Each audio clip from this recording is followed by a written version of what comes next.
캐리비안의 해적 6세 관한 소문이 매일같이 쌓여가고 있습니다. 마고 로비가 프로젝트에서 빠진 후 제작진은 프랜차이즈를 다시 스크린으로 되돌리기 위한 여러 방안을 검토해 왔습니다. 조니 뎁은 돌아올까요? 제나 오르테가는 어떤 역할을 맡을까요? 올랜도 블룸과 키이라 나이틀리가 돌아올까요? 보시다시피 질문이 매우 많습니다. 게다가 디즈니가 캐리비안의 해적, 세계관을 바탕으로 한 드라마를 제작할 가능성도 있다는 소문이 돌고 있습니다. 오늘은 이 프랜차이즈에 대해 알려진 모든 정보를 살펴볼 예정이니 편안히 자리 잡으세요. 재미있는 이야기가 준비되어 있습니다. 먼저 공식적으로 알려진 정보를 짚어보겠습니다. 프랜차이즈의 주요 기획자이자 프로듀서인 제리 브루크하이머는 현재 두 가지 프로젝트가 진행 중이라고 밝혔습니다. 하나는 기존 영화 시리즈에서 파생된 작품이며 다른 하나는 프랜차이즈의 리부트가 될 것입니다. 브루크하이머는 수년간 개발 중인 캐리비안의 해적 3 프랜차이즈의 리부트가 될 것이라고 확인했습니다. 이 선택의 주요 이유로 특정 배우를 기다릴 필요가 없기 때문에 지연을 피할 수 있다는 점을 들었습니다. 정확히 어떤 배우를 언급한 것인지는 말하지 않았지만 원래의 출연진을 염두에 둔 것으로 보입니다. 현재 각본이 여전히 작성 중이라는 것이 확인되었습니다. 따라서 누가 프랜차이즈에 확실히 복귀할지는 단언할 수 없지만 영화의 방향성은 어느 정도 파악할 수 있습니다. 새로운 캐리비안의 해적이 리부트로 기획된 만큼 더 빠르게 영화를 제작할 수 있는 여지가 있지만 캐스팅은 여전히 논란의 중심에 있습니다. 특히 캡틴 잭 스패로우가 영화에 등장할지 여부가 가장 많이 논의되고 있습니다. 불행한 재판 이후 조니 뎁의 커리어는 큰 타격을 입었고 디즈니는 서둘러 배우와의 모든 관계를 끊었습니다. 따라서 더 이상 회사와 함께 일하고 싶지 않다고 밝힌 그의 감정은 이해할 만합니다. 참고로 함께 촬영했던 동료 배우인 제프리 러쉬는 조니 뎁을 완전히 대체 불가능한 배우라고 지지했습니다. 하지만 상황은 변화하고 있는 것 같습니다. 제리 브루크하이머는 오랜 시간 동안 조니 뎁이 해적 선장의 상징적인 역할로 다시 돌아오기를 바란다고 공개적으로 밝혀왔습니다. 더 나아가 팬들이 그를 다시 보고 싶어 한다는 사실에 기초하여 프로듀서는 양측의 화해를 시도하고 있습니다. 각본이 활발히 작성되고 있다는 걸 고려할 때 양측 간의 합의가 이루어진 것으로 보입니다. 최근 조니 뎁은 스페인의 한 병원을 방문해 잭 스패로우 선장의 모습으로 아이들과 만남을 가졌습니다. 그는 아이들과 캐릭터를 유지한 채로 교류하며 놀이 시간을 가졌고 중증 치료를 받고 있는 어린 환자들에게 즐거움을 선사했습니다.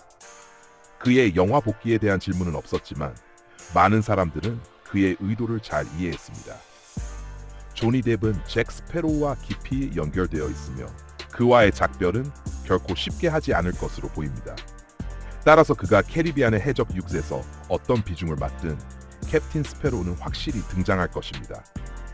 그리고 6번째 작품이 부드럽게 혹은 강렬하게 프랜차이즈를 재출발시키는 것 외에도 시리즈 최초의 스피노프도 제작 중입니다. 원래는 이 스피노프에 마고 로비가 출연할 예정이었으며 조니 뎁을 대체할 계획은 없었다고 합니다. 현재 이 이야기는 다소 변명처럼 들리지만 실제로 디즈니는 빠르게 스타급 대체 배우를 찾고자 했던 것 같습니다. 하지만 다행히 그렇게 되지 않았습니다. 마고 로비도 분명 훌륭했을 것이지만 캡틴 잭 스패로우는 대체 불가입니다. 그가 없는 프랜차이즈는 쉽게 상상하기 어려운 상황입니다. 어쨌든 스피노프는 비공식적으로 논의 중이며 정확한 시점은 공개되지 않았지만 오리지널 영화에 몇몇 캐릭터가 포함되어 메인 시리즈와의 연계를 유지할 가능성이 높습니다. 이와 관련하여 스피노프에 흥미를 끌 수 있는 배우에 대한 논의가 포럼에서 활발히 진행되고 있습니다. 몇 주 전 기자들이 배우 나오미 해리스에게 해적 프랜차이즈로 복귀할 의사가 있는지 물었던 것도 주목할 만합니다. 나오미 해리스는 첫 3부작에서 칼립소 신 역할을 맡았으나 이후 두 작품에는 출연하지 않았습니다. 커믹북과의 인터뷰에서 해리스는 자신이 수천 마리의 개로 변해 사실상 죽었다고 농담을 했습니다. 하지만 이 프랜차이즈는 이미 여러 차례 죽은 캐릭터를 되돌려왔으며 티아 달마의 경우도 문제가 없을 것입니다. 나오미 해리스는 역할로 돌아가고 싶다는 의사를 밝혔지만 아직 제작진으로부터 공식적인 논의는 없었다고 전했습니다.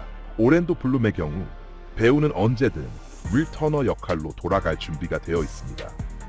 그는 곧 개봉 예정인 골룸 사냥에서도 레골라스 역할을 재현할 의향이 있다고 밝힌 바 있습니다. 따라서 이제 모든 것은 각본가들과 프로듀서들에게 달려있는 셈입니다. 반면 돌아가기를 원치 않는 인물도 있습니다. 바로 바르보사 선장입니다. 제프리 러시는 컬라이더와의 인터뷰에서 왜 자신이 재부팅 영화에 출연하지 않으려는지에 대해 설명했습니다. 그는 5번째 작품에서 캐릭터가 구원의 길을 걷게 되는 결말에 만족하며 그 이야기를 흔들고 싶지 않다고 밝혔습니다. 러시의 발언은 완전한 거절은 아니지만 바르보사가 차기 영화에 등장할 가능성을 실질적으로 배제한 것입니다. 키이라 나이틀리 또한 같은 입장을 보였으며 자신의 스토리 아크에 만족하여 재출연할 계획이 없음을 밝혔습니다. 물론 상업적인 관점에서 볼 때 이 해적 프랜차이즈는 여전히 수익을 창출하고 있습니다. 영화뿐만 아니라 테마파크의 관련 어트랙션도 여전히 팬들 사이에서 인기를 끌고 있는데 디즈니가 다른 어트랙션으로 이 같은 성공을 재현하려 한 시도는 큰 호응을 얻지 못했습니다. 작년의 경우 귀신의 저택을 영화로 만든 시도가 있었지만 이는 상업적 및 비평적 측면에서 실패로 돌아가 손익분기점에도 도달하지 못했습니다. 그로부터 2년 전에는 정글 크루즈가 개봉했는데 평가는 좀 더 긍정적이었지만 여전히 수익은 만족스럽지 않았습니다. 그렇기 때문에 캐리비안의 해적 시리즈는 디즈니의 핵심 자산 중 하나로 남아있으며 쉽게 잊힐 시리즈가 아닙니다. 그러나 4번째와 5번째 작품의 수익이 비교적 높았음에도 불구하고 이 작품들은 실망스럽다는 평가를 받았습니다. 첫 번째 영화 블랙펄의 저주는 최고의 해적 테마와 캐릭터를 바탕으로 흥미로운 인물들과 초자연적 요소를 잘 결합한 작품이었습니다. 첫 번째 영화는 단순하고 직선적이며 활기찬 이야기였으며 이는 이 작품을 훌륭하게 만든 이유이기도 합니다. 두 번째와 세 번째 영화는 초자연적 요소와 사후 세계를 도입하며 기존 스토리를 확장했지만 각 편은 논리적으로 연결되어 있었습니다. 그러나 이후 시리즈가 계속될수록 각 영화의 평가는 점차 하락했습니다. 그럼에도 불구하고 매번 수익은 거의 10억 달러에 달했죠. 따라서 디즈니가 해적 시리즈를 재부팅하고자 한다면 속편들의 문제를 해결하는 것이 필수적입니다. 잭 스패로우를 새로운 중심인물로 대체하는 것이 좋은 출발점이 될 수 있지만 이를 논리적이고 부드럽게 진행해야 합니다. 이로 인해 제나 오르테가를 프랜차이즈에 합류시키려는 아이디어가 탄생했습니다. 그녀는 잭 스패로우의 딸 역할에 이상적으로 어울릴 뿐만 아니라 오랫동안 프랜차이즈를 이끌어 나가기에 충분히 젊습니다. 다만 아직 그녀의 출연이 공식적으로 확인되지는 않았으며 부인도 하지 않은 상태입니다. 한편 스핀오프 아이디어는 매력적일 수 있지만 강렬한 캐릭터와 흥미로운 이야기가 없다면 성공하기 어려울 것입니다. 또한 내부 관계자들에 따르면 캐리비안의 해적 스그는 원래 시청자들을 사로잡았던 해적들의 매력을 되살리고 지나치게 의존했던 컴퓨터 그래픽을 줄이려 하고 있습니다. 첫 번째 3부작에서 고어 버빈스키 감독과 팀은 실제 세트를 직접 제작하고 이를 폭발시키며 장면을 연출했습니다. 이러한 변화는 디즈니의 새로운 방향성에 잘 맞아떨어집니다. 최근에 방영된 이것은 모두 아가사 때문이야 시리즈가 마블 스튜디오의 모든 시리즈 중에서 가장 높은 시청률을 기록한 사례를 우리는 목격했습니다. 이 시리즈는 현재까지 가장 저예산으로 제작되었음에도 불구하고 실물 세트와 특수 효과를 사용해 성과를 낸 것입니다. 이러한 경험을 바탕으로 디즈니가 해적 시리즈 초기 작품처럼 새로운 해적 영화를 제작하려는 결정을 내렸을 가능성이 높아 보입니다. 또한 디즈니는 잭 스패로우가 선장이 되기 이전의 젊은 시절을 다룬 프리퀄 시리즈를 진지하게 고려하고 있다는 소식이 전해졌습니다. 이 길은 이미 인디애나 존스가 걸어갔습니다. ABC 네트워크는 1990년대 초에 젊은 인디애나 존스를 주제로 한 프리퀄 시리즈를 방영했으며 이 시리즈는 2시즌 동안 방영되었습니다. 작년에는 디즈니가 인디애나 존스와 잃어버린 성계상권 이전의 이야기를 다룬 시리즈 제작 가능성을 논의했으나 어떤 이유에서인지 프로젝트는 지난해 말에 취소되었습니다. 아마도 최근 영화가 그다지 성공적이지 않았기 때문일 것입니다. 이제 이 아이디어를 캐리비안의 해적 시리즈에 적용할 생각을 하고 있습니다. 이 가상의 잭 스패로우 시리즈는 검은 진주 저주 사건 이전 그의 삶에서 일어난 모든 것을 탐구할 수 있습니다. 그의 아버지는 에드워드 티그 선장이었고 어머니에 대한 정보는 알려진 바가 없습니다. 잭은 해적 생활 속에서 자랐으며 그의 명성과 바르보사 및 깁스와의 인연이 어떻게 형성되었는지를 아는 것은 흥미로울 것입니다. 솔직히 말하자면 디즈니가 해적 프랜차이즈를 기반으로 한 시리즈를 아직 출시하지 않은 것이 신기할 따름입니다. 스타워즈와 마블 유니버스에 기반한 수십 개의 시리즈가 스트리밍 플랫폼에 나왔기 때문입니다.